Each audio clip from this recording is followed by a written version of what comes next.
Bonjour à tous, je me permets de vous faire une courte vidéo dans le cadre de l'épidémie de coronavirus parce qu'on vient de passer à un nouveau stade et effectivement on est passé maintenant en stade 2 cette semaine, ce qui implique de nouvelles décisions.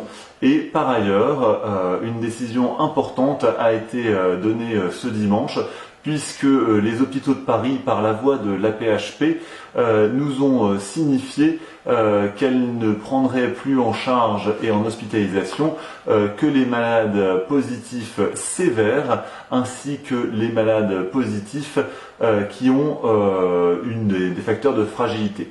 Ça veut dire que les autres malades, les sujets contacts et peut-être éventuellement les sujets positifs bénins seront renvoyés chez eux et donc seront pris en charge par des médecins généralistes libéraux, ce que bien entendu chacun de mes confrères et moi-même ferons le cas échéant sans faiblir. Mais il faut vous le dire et il faut être clair.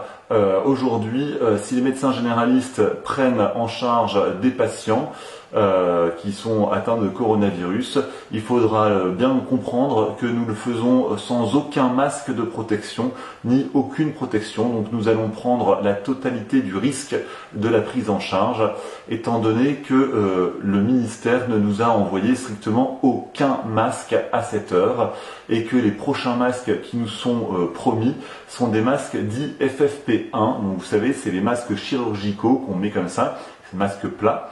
Et c'est des masques qui ont qui sont pas adéquats pour les soignants, puisque normalement pour les soignants on met des masques dits FFP2 en canard. Alors quelle est la différence pour ceux qui ne connaissent pas? C'est très simple, le masque FFP1 qu'on nous envoie, c'est un masque qui permet de supprimer les projections qui partent de la bouche du patient vers son entourage et vers son environnement. Ça lui évite de propager l'infection en multipliant les gouttelettes de salive qui arriveraient soit sur son entourage, soit dans l'environnement. C'est donc bien un masque destiné au patient qui n'a qu'une fonctionnalité de filtrer l'air provenant du patient vers l'extérieur en retenant le maximum de gouttelettes. Alors que le masque FFP2, lui, a une toute autre fonction. C'est un masque en bec de canard qui est enduit d'un produit et qui permet en fait de filtrer l'air de manière à ce que l'air inspiré ait le moins possible de virus, en sachant qu'évidemment ça n'est absolument pas du 100%. Il suffit de voir nos confrères chinois et le nombre de confrères chinois qui ont été infectés pour le savoir.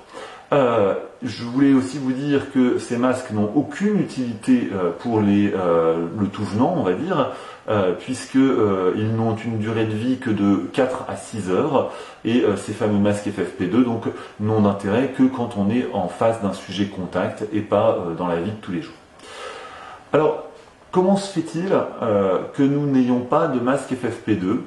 Je vous rappelle que le ministre, dès sa prise de fonction, nous avait promis qu'il ne libérerait le stock stratégique qu'avait la France. Or, au fur et à mesure du temps, on a compris qu'il n'y avait pas de stock stratégique, puisqu'en fait, il s'agissait plutôt d'une commande de fabrication. Ce qui veut dire qu'on n'en avait strictement plus aucun, ce qui pose quand même des questions quant à la manière de gérer les stocks stratégiques de la France.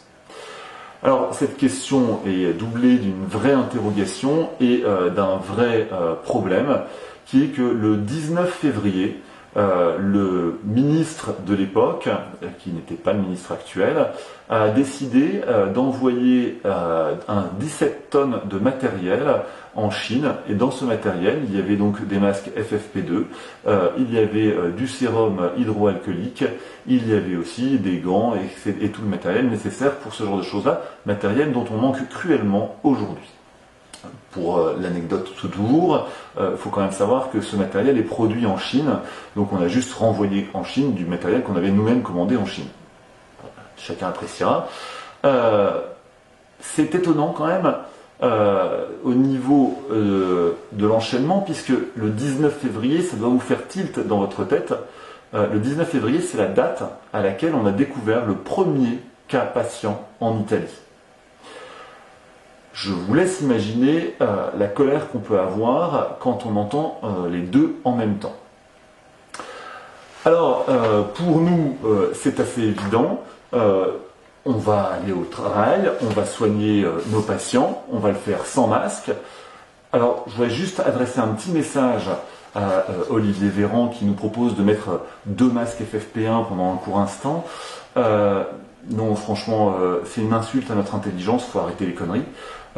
Mettre 2 masques FFP1 n'a jamais remplacé un masque FFP2, c'est vraiment n'importe quoi. Je pense, monsieur le ministre, qu'il n'y a qu'une seule chose à faire dans votre situation. Vous héritez d'une situation où il n'y a pas les éléments qui auraient dû être là. Il ne vous reste plus qu'à vous en excuser au nom de votre prédécesseur et à nous le dire bien gentiment, de manière à ce que nous, on ne se sente pas vraiment insultés par le mépris qu'on peut avoir en cette situation. Vous pouvez aussi nous remercier accessoirement de nous sacrifier pour vous. Deuxième chose, je voudrais adresser un petit message à Madame Buzyn. Madame Buzyn, on tient vraiment à vous remercier d'avoir eu cette perspicacité de penser que l'infection et l'épidémie n'arriveraient pas en France et donc du coup d'avoir prêté nos masques aux Chinois. Je suis sûr qu'ils sont en train de revenir à pied et qu'on en aura très rapidement. En tout cas, j'espère que pour vos Parisiens, il y en aura.